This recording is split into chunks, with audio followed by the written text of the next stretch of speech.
we can move on and ask Luisa to introduce her standpoint of about the possibility of using in vitro models in her perspective, which I remind you is circular economy, which was one way of why we got in contact, because circular economy, as we will hear, I suppose, there are new materials that will be used for nutrition, and possibly having a preliminary screening might be useful.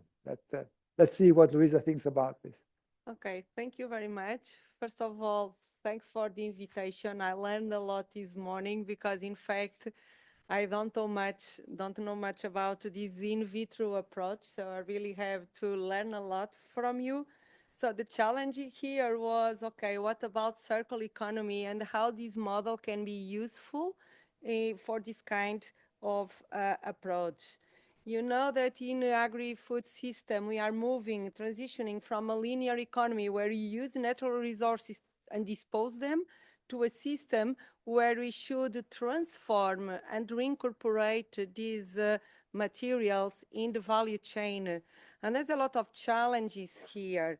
And so in terms of circular economy and mainly circular bioeconomy, where we are using the different food sources, this was an image that I adapted from Langiol, from the sources of these byproducts that we could rank them as vegetable wastes, that we can transform them and to use, for example, to feed insects. Insect meals that are allowed in EU, they all have, those insects have to be fed or must or should preferentially be fed on vegetable ingredients. So these vegetable waste can be recycled to produce proteins that can be then used to feed fish.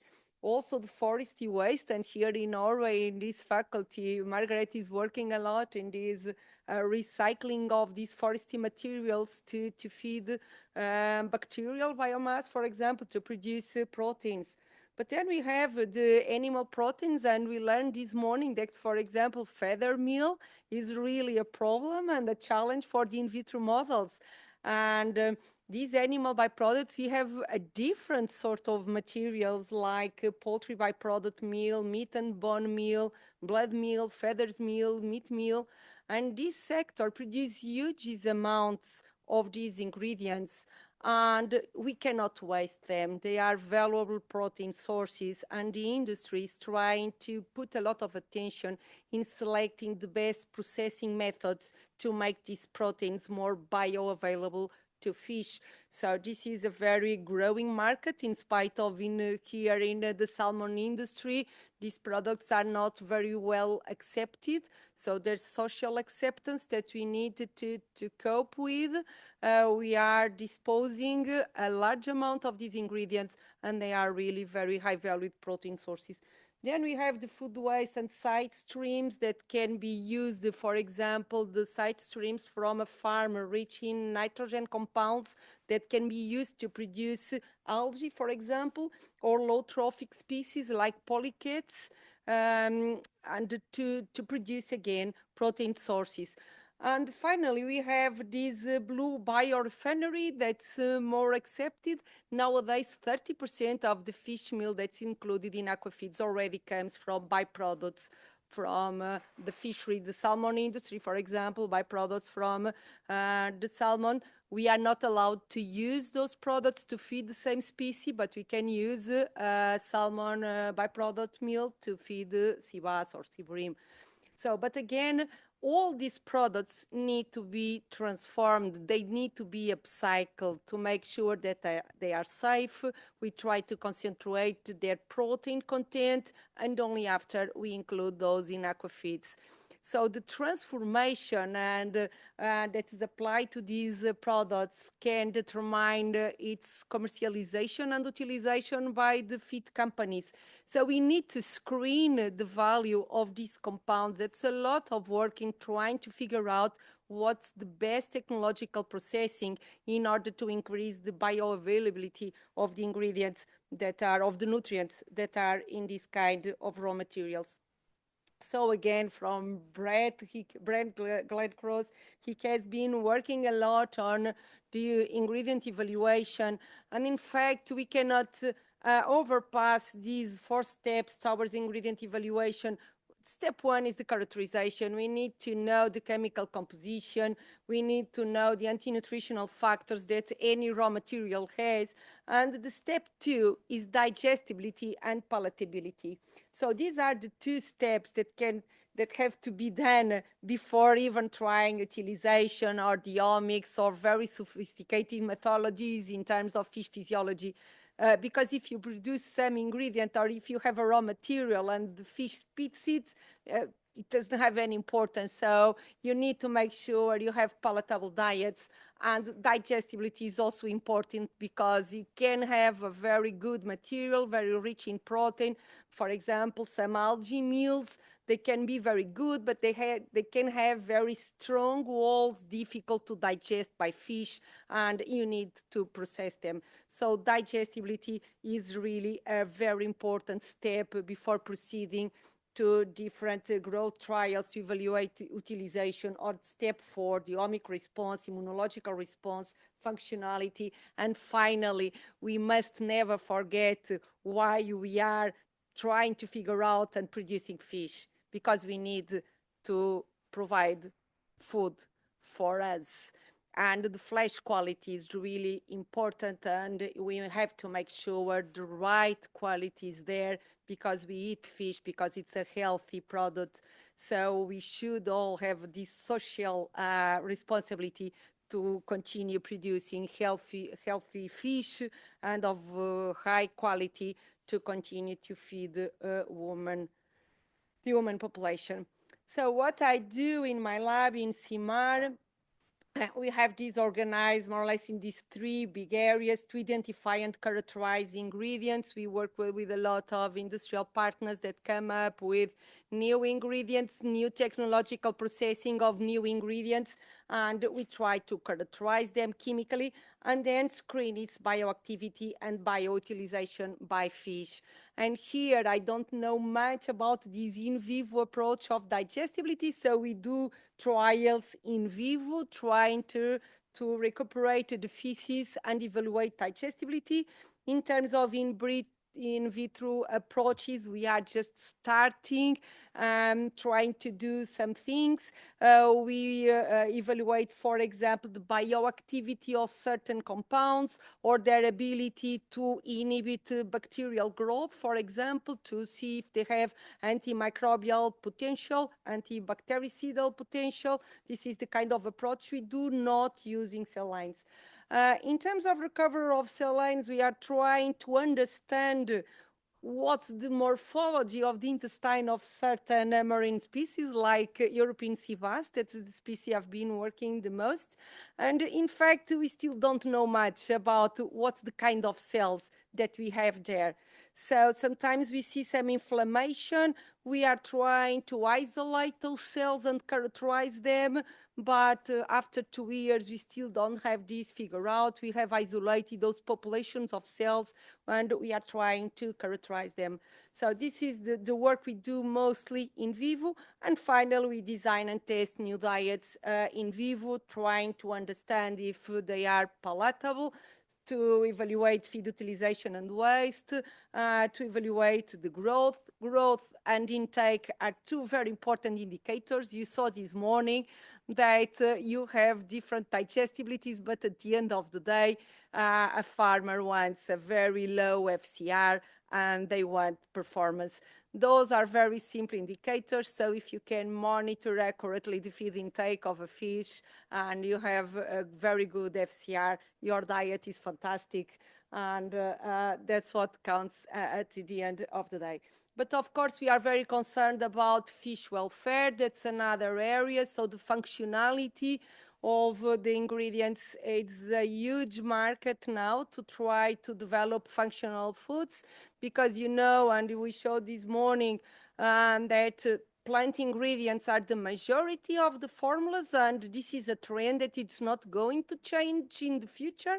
and we need to provide or complement those diets with functional ingredients. So we are going to need and screen a high number of these functional substances to see if we can promote fish welfare, because it's gaining importance again in terms of social terms. So we try to challenge the fish at the end of the trials with the temperature, with the exposure to air, to densities, and see how they respond. Because if you are trying to do experiments in a very optimized conditions, fish are perfect, and sometimes we cannot really see what are the problems related to certain feeds. And that's what happens when you go to demonstration trials in fish farms. You arrive there, you have very in vitro or very good things that happens in the lab, and you go to the field and it didn't really happen as you predicted, because sometimes in the field you have very strong difference in temperatures, currents, so the upscaling, it's not straightforward. So collecting feces to the fish. We talked this morning about a lot of challenges. As I said, my experience, it's only in vivo. So I've been working with different species: rainbow trout, Nile tilapia, sea bass, sea bream, and flatfish like Senegalese sole. And the intestine of these fish species is completely different. Some are shorter, some are very long. We have here in this figure the intestine of Senegalese sole. It's scary because you don't know where it starts or where it ends. You see these very fantastic photos of the Atlantic salmon that you go there, you strip, and you have a huge quantity of feces. I cannot have that with this kind of species, so you can hardly strip this kind of fish. So dissection is the solution. And you think, okay, we are going to go to in vitro because we need to save the fish, but I understood that you still have to kill the fish to obtain the enzymes. So you try to, okay, how you are progressing in terms of saving the fish. We need, in fact, to optimize the things and the methods, and because, of course, we cannot continue dissecting the fish, but, for example, for sole, is the best way to evaluate digestibility in order to have accurate results. But again, here, there's no perfect method when you work in vivo as well, because we saw that sometimes you prefer stripping than dissetting. Everything has pros and against things. For example, how to recover feces. And here again, you have different structures. In that figure on your right side, right, you have a system developed in Saint-Pé in France, that is the Schubert system. And Schubert developed a grid where you can collect the feces, remove them immediately from the water, and collect them. But it only works if the feces are consistent. Because if you try to do this with gilthead sea bream, you collect nothing. So you cannot use this in all fish species. If I don't even mention Senegalese sole because feces are completely liquid. So it's impossible to use that system. So of course the industry has developed binders to make feces more consistent. And if you are working in RAS, you can easily remove from the water. But in fact, it's a challenge. The consistency of the feces is completely different. Then you have the Guelph system developed in Canada, where you have sedimentation columns. Here we have a problem. Sedimentation collects, normally we feed the fish during the day. Then you collect the column, the feces early in the morning before the next meal, but the feces were there overnight. So of course you are going to lose some nutrients into that water. I work with warm water species, so the temperature is 20 something. So some bacterial maybe. So we need to put ice around the column, collect these, and of course we are overestimating digestibility. So again, we have a problem in this. If you are stripping, you also have maybe mucus and other cellular components, so maybe you are underestimating your digestibility. So also in vivo trials, the world is not perfect. We don't have a perfect way of collecting feces. It's really very challenging. And when we are working with very aggressive diets, sometimes the fish do not eat or eat very little. If they eat very little, you don't collect enough feces, so you can have a long collection procedure in order to evaluate digestibility. So in fact, we really need this kind of other approaches that can at least rank the different diets or rank the different technological processing that we are applying to ingredients to help the industry to select the best raw materials possible. Another thing that we have mentioned this morning is the quantity of diet that the fish is eating. In vivo trials, a long time ago, we used to feed fish ad libitum, but each fish has its own days. Sometimes a fish eats a lot, the other day I'm not in a good mood to eat, so I don't eat so much. And this is going to affect digestibility. So when we are going to strip the fish, in fact, you don't know how big was the meal the day before, or because we know that the size of the meal can affect the digestibility.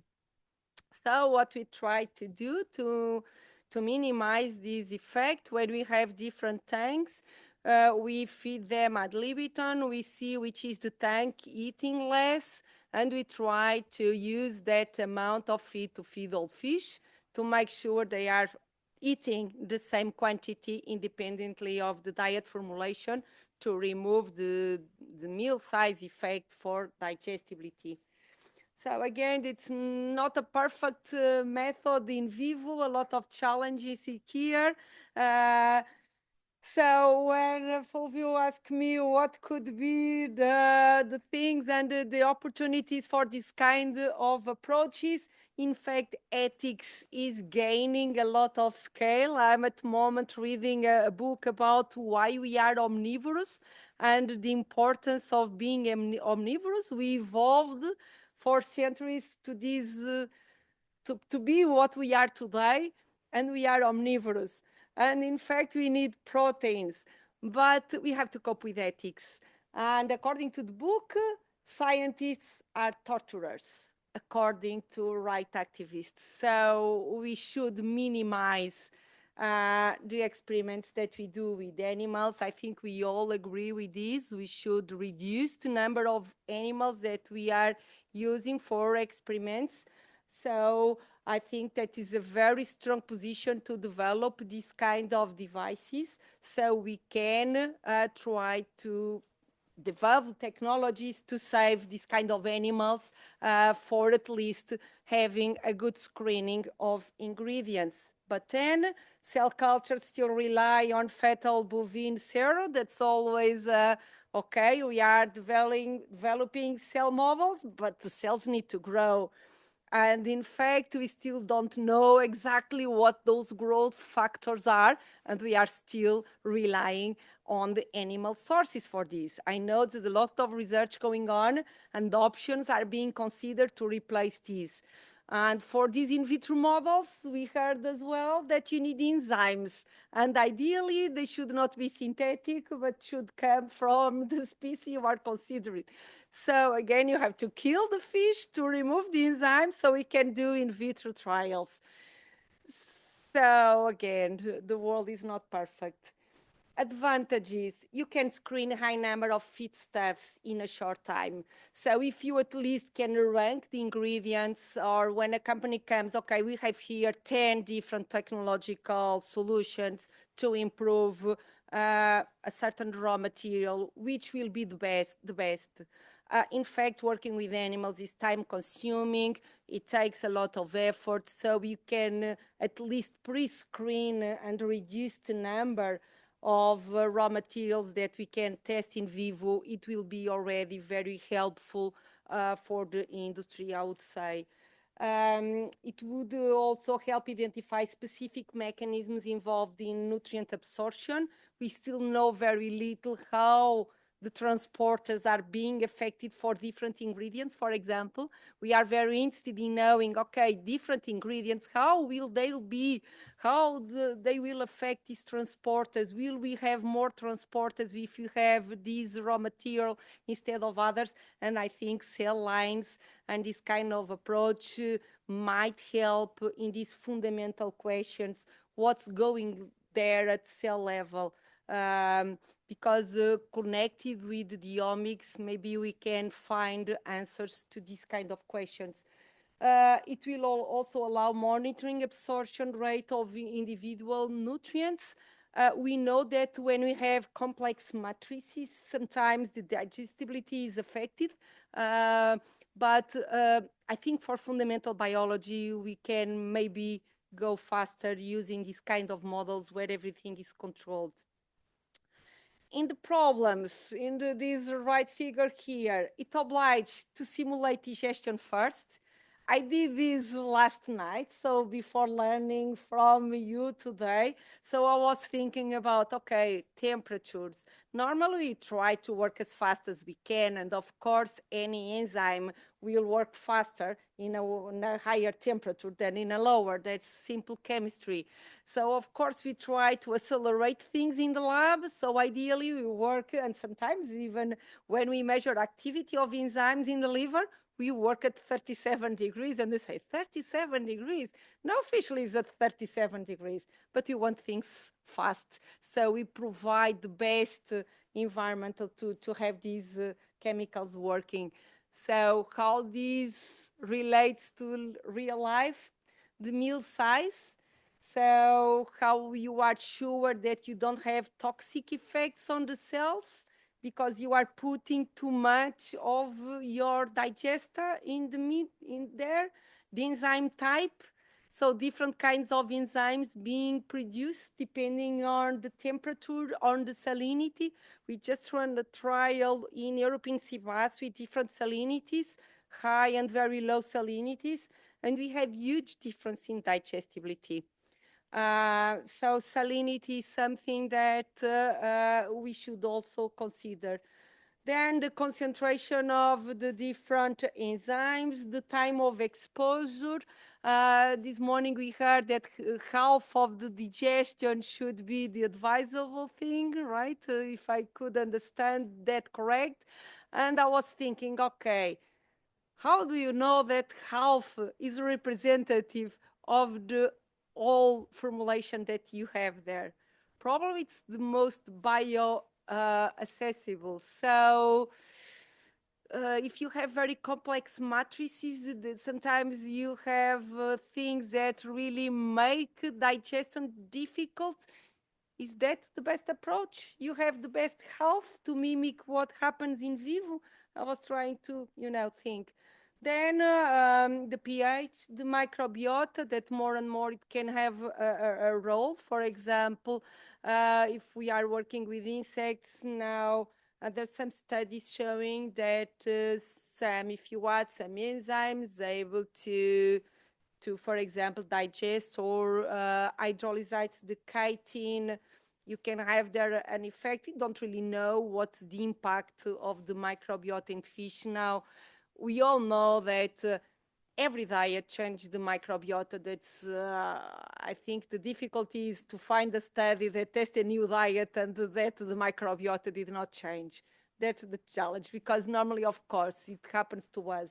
Depending on our diet, our microbiota is changing, but it recovers quite quickly to a basal level.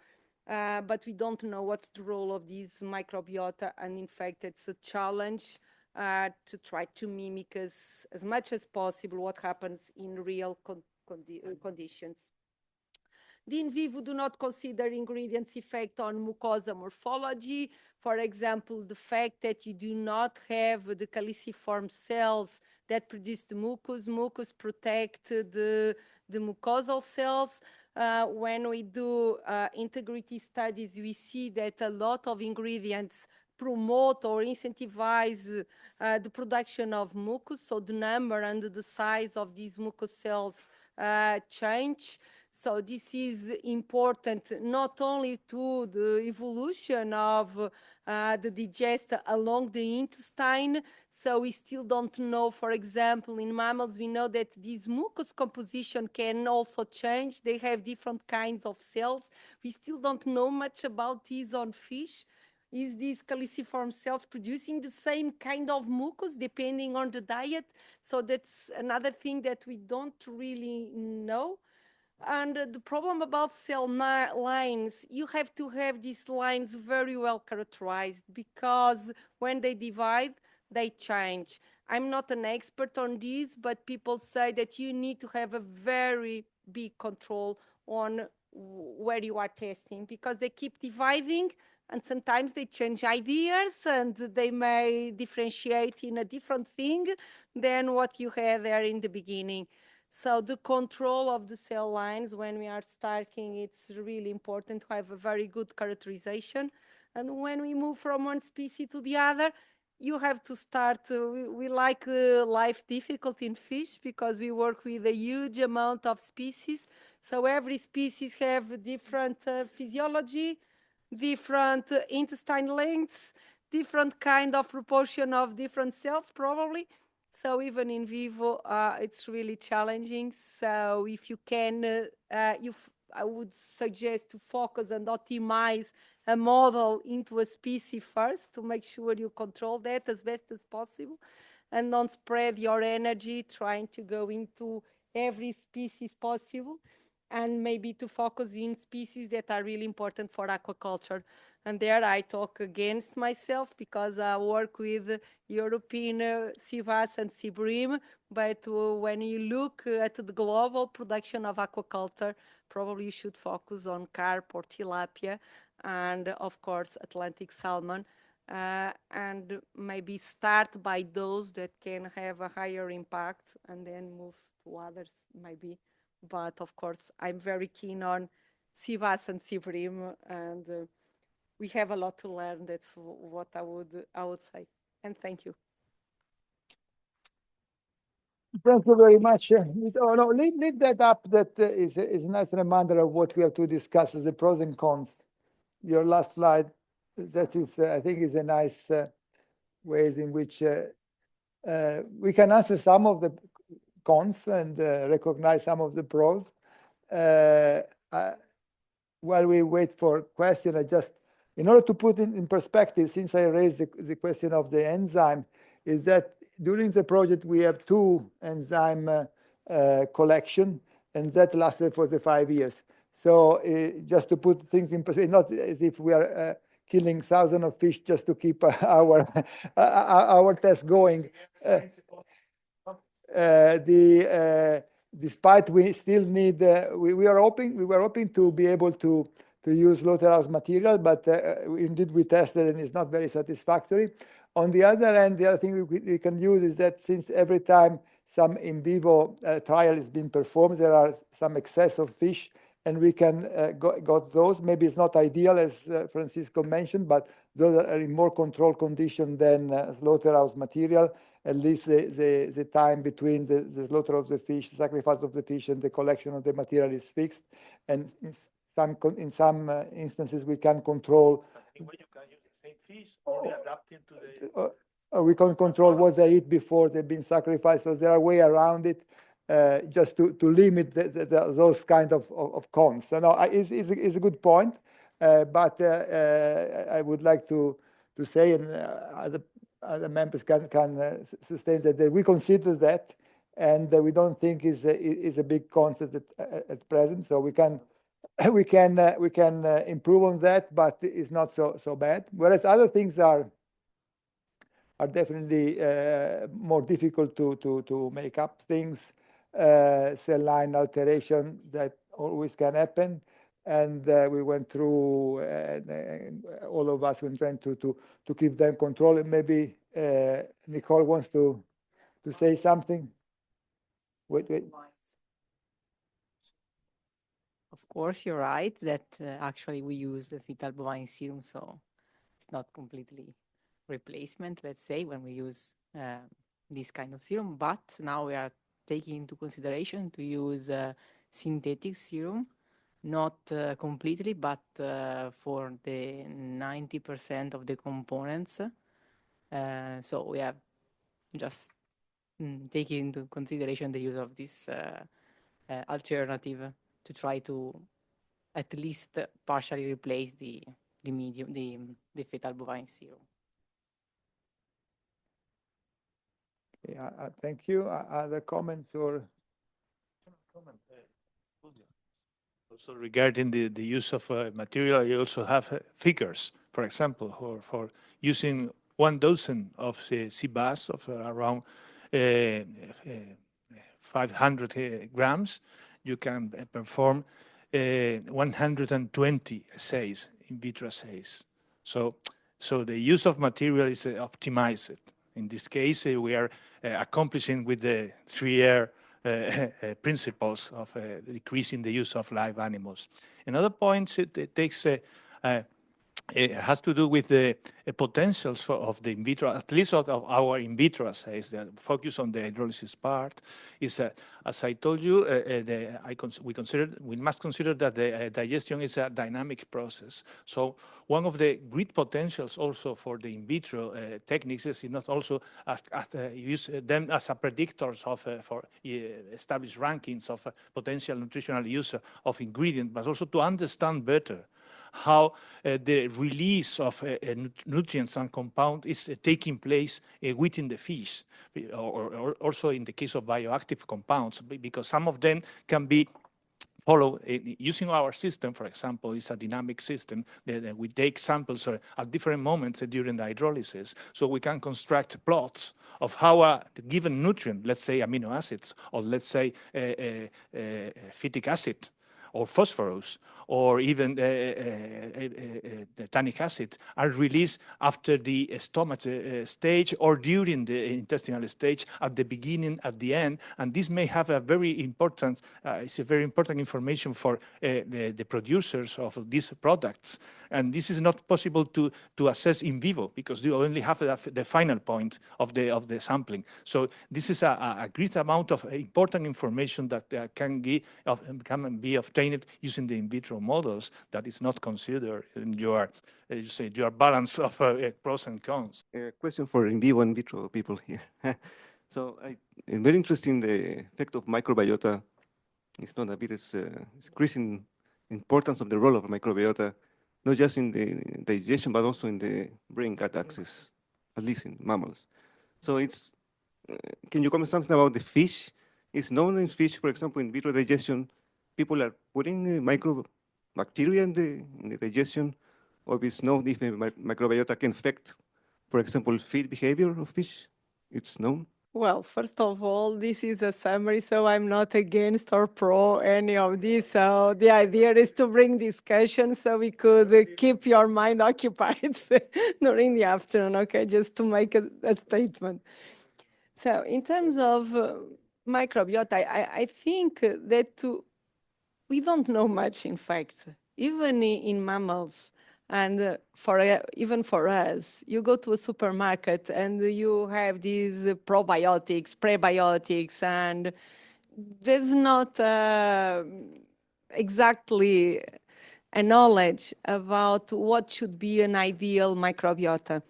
But what we know, for example, is that the response of a fish towards a challenge, for example, a bacterial challenge, can be different depending on how stable that microbiota is. Because sometimes, for example, if a fish is fed high levels of plant ingredients, we know that the challenge against some certain bacteria can be completely different from a fish that is being fed high fish meal levels. So maybe microbiota has an effect there, but the thing is, it's difficult to separate the effect of microbiota from all other health issues related to the animals. So it's difficult to isolate a single component and say, okay, this is because of the microbiota. Maybe with in vitro, if you manage to modulate a microbiota, you can say, okay, this microbiota will affect digestibility. And maybe you can have that answer, But in an in vivo model, it's very difficult to isolate a certain pathway because you have a lot of things happening at the same time. And you know that brain-gut interaction is something that, in fact, intestine is the second organ where we have more neurons. So in Portugal, you say that you conk your wife because of the stomach. So probably true for fish as well.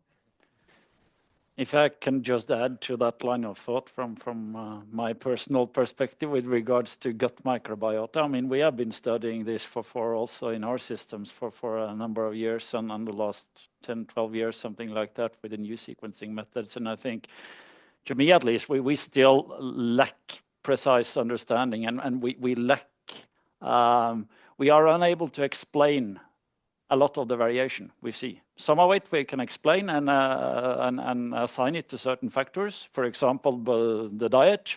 And if you have a large shift in the raw materials, you will also shift the composition of the taxonomical composition of the microbiota. Not essentially the functional composition, that's another story.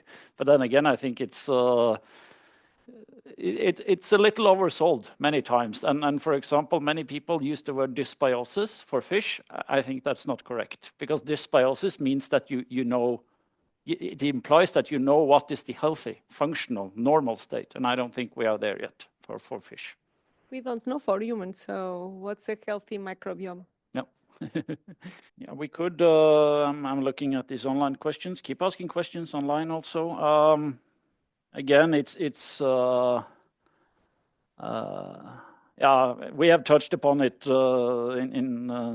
here also, and it relates. There is a question here relates to how species dependent these in vitro models needs to be. Like you mentioned, and others, how different the fish species are, and I guess that's what the question is all about. I mean, what has been? Can we extrapolate? Is it for this fish AI prototype that has not been developed? This is based on rainbow trout. Is it useful for other salmonid fish species at all? Is it useful for your sea bass or sea bream? Sea bass loves feather meal, so to adapt. And also in relation with your question about the enzymes. Okay. Now? Yes. Related with your question about the enzymes that may be produced, the digestive enzyme that may be produced by the microbiota, it also depends on the species, because, for example, in the case of Senegalese sole, that has a very long intestine, also in tilapia, also in mallets. So the microbiota presents a high contribution to the total hydrolysis of nutrients. So it's important that, for example, if you are going to simulate in vitro the digestion of this species, you need to collect the complete intestine to be sure that all the contents, that the enzymes that are produced by the fish and those enzymes that are produced by the microbiota are contained in your extracts, because this will simulate in a closer manner the total hydrolysis of the nutrients. In the case of carnivorous fish, like the salmon, the trout, the sea bass, perhaps the total contribution of enzymes, mostly carbohydrates that are produced by the microbiota, maybe not so important for the total result. I can raise a point that Luisa mentioned, and in that case, she was fully right. That at least in our cases, cells do not differentiate it in mucus cells. So we don't have nice mucus-producing cells. We add some of them in the most advanced model with the Alvetex and the nice interaction between the connective tissue and the epithelial cells. And as Nicole showed, there are active interaction between the two cell types. So we begin to see, but nothing as compared with the in vivo things. So that is definitely something that we need to work with, and in general to stimulate better the differentiation. We didn't mention, we don't use any growth factor in our system in order to stimulate differentiation. It's mainly done on mechanical basis. So in order to provide a better polarized environment so that the cells differentiate better, and the better the environment and the more nice they look. and better polarized they become. But maybe we should go back and try to somehow stimulate some specific lineage differentiation. As Nicole showed this morning, if you begin to look into things in detail at the cellular molecular level, the genes, the proteins involved in stem cell niche, we saw that the general molecule are more or less the same, but they have different function compared to the more studied models like mouse and humans. And so maybe we should go back, take the time to go back to the basic biology and study mucus differentiation, multiple cell line differentiation, and stimulate that either mechanically or chemically, so adding specific components to the medium, and that would help. Because this links to the presence of a microbiome. As far as I understand the physiology of the fish intestine, microbes do not get in direct contact with the cell, exactly because there is a mucus. So all the microbes in the intestinal lumen do not touch the cell in healthy condition. They would do that in pathological condition. So that's why it would be so important to have a mucus layer on our cell in order to stimulate also the microbiome. On the other hand, we might go around it, putting on the cell some supernatants of the microbiome, not the microbes themselves, of course, not on a voluntary basis. Sometimes happens, but we prefer to keep them away from our cells. But maybe the supernatants, the things that the microbiome actually produces, that can be dissolved in the medium, and that might still be a good proxy for what the interaction can be.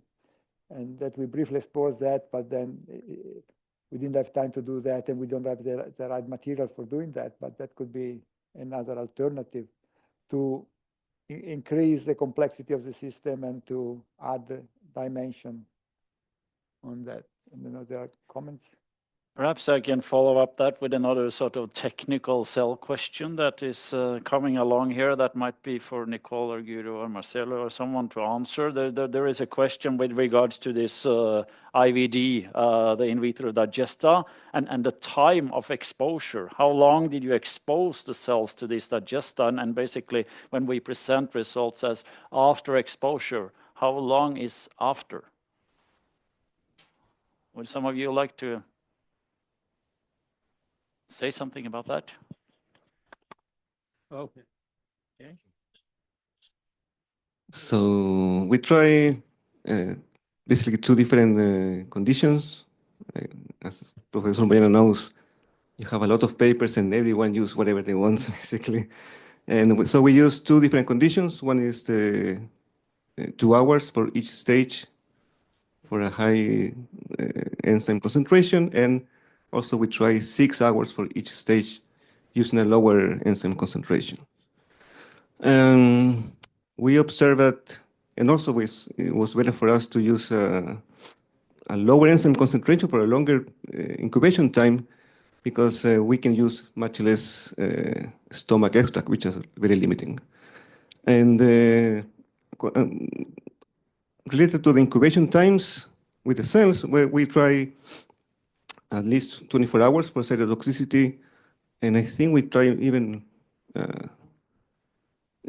for longer time, like chronic exposure, 2 weeks or 3 weeks. So it depends on what is the question we want to answer. We can expose the cells to, like, for acute response or for a long-term exposure. We're still fine-tuning the system to see what is the best option for the incubation of this digesta. Okay, so I don't know if I have much to add, except to tell what we did. So we exposed the cells for 24 hours or up till 72 hours. So we didn't do the long-term exposure. When it comes to the terms we use, maybe it's more correct to say that we incubated the cells, incubation time 24 hours or 72 hours, because it's days after exposure can be a bit misleading, but the specific question, if someone asked for the 18 days after exposure, I think it referred to actually when they measured from the Milan group how the recovery of the cell layer over 18-day period after you had the initial incubation with the IVD. So we, except for that experiment where they replaced the IVD with a new medium, the rest of us, we only had a incubation for a time period, and then we did the test immediately after. Okay. To talk about, because I think probably we perform. Yeah. Very extensive, very extended. That in Milan we also perform long-term exposure up to 14 days, as we showed this morning, but also we perform other experiments in which we expose our cells for up to 28 days in culture, using both systems, using both the simple one, so the transwell with the only epithelial cells, and using also the Alvetex, so the one that combine fibroblasts and epithelial cells. So up to 28 days, we continuously replace, not replace, but added the IVD twice a week. So every 3 days, we administrate to our cells fresh IVD. And at the end of the exposure, so after 28 days, we perform the analysis. I will follow up again with more questions from the online attendees. Back to the microbiota again. There is a statement here that is probably correct, saying that some ingredients are digested and also used by the gut microbes, and that they also produce metabolites like short-chain fatty acids, cobalamin, etc. And the question is, do we think this will affect in vitro digestibility? And if so, should we normalize against it? I guess that's a question to many of us, but someone would like to try to answer?